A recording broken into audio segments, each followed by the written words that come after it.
எல்லாருக்கும் ஹாய். நான் இன்றைக்கி பன்னீர் கிரேவி செய்ய போகிறேன். இப்போ எப்படி செய்து நம்ம பார்க்கலாம்.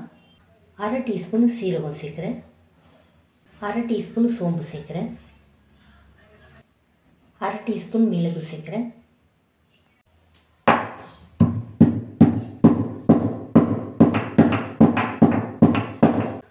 அவ்வளோதான். 4 டேபிள் ஸ்பூன் எண்ணெய் சேர்க்குறேன்,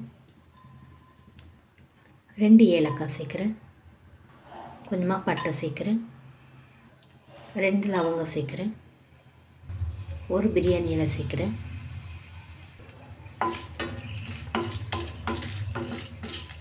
2 வெங்காயம் கட் பண்ணி வச்சுருக்கேன், கொஞ்சமாக கருவேப்பிலை சேர்க்குறேன். வெங்காயம் நல்லா வதங்கி வரட்டும்.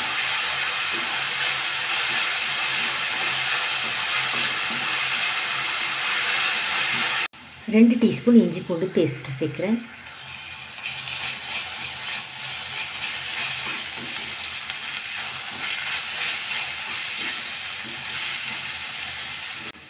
இப்போ வெங்காயம் சேர்த்து மீடியம் ஃப்ளேமில் 8 நிமிஷம் ஆகுது, போதும்.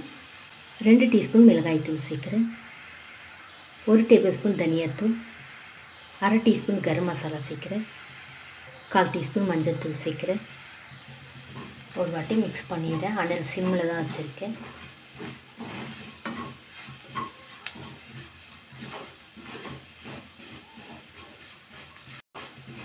இப்போ 1 நிமிஷம் ஆகுது.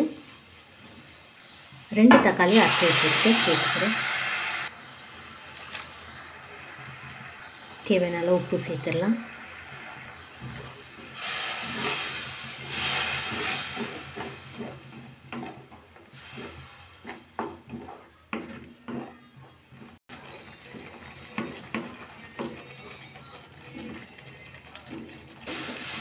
இப்போ லோ ஃப்ளேமில் 10 நிமிஷம் ஆகுது. எண்ணெய்லாம் நல்லா பிரிஞ்சு வந்திருக்கு, போதும். 3 டேபிள் ஸ்பூன் தயிர் சேர்க்குறேன். மிக்ஸ் பண்ணிடலாம். அனல் சிம்மில் தான் வச்சுருக்கேன்.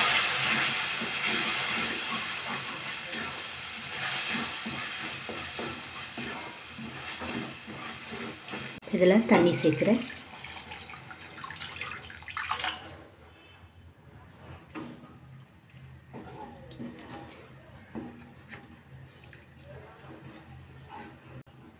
ஒரு மூடி போட்டு இருக்கட்டும். இப்போ லோ ஃப்ளேமில் 8 நிமிஷம் ஆகுது.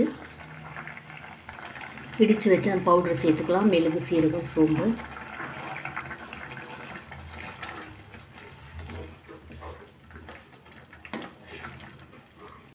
இரநூறு கிராம் பன்னீர் கட் பண்ணி வச்சுருக்கேன், உள்ளே சேர்த்துக்கிறேன். ஒரு வாட்டி மிக்ஸ் பண்ணி விடலாம்.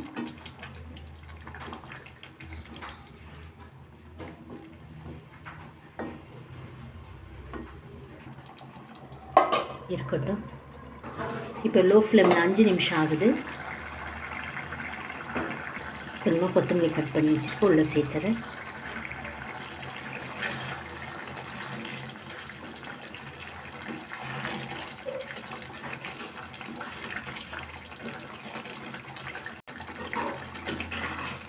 அவ்வளோதான், நான் எடுத்துடுறேன்.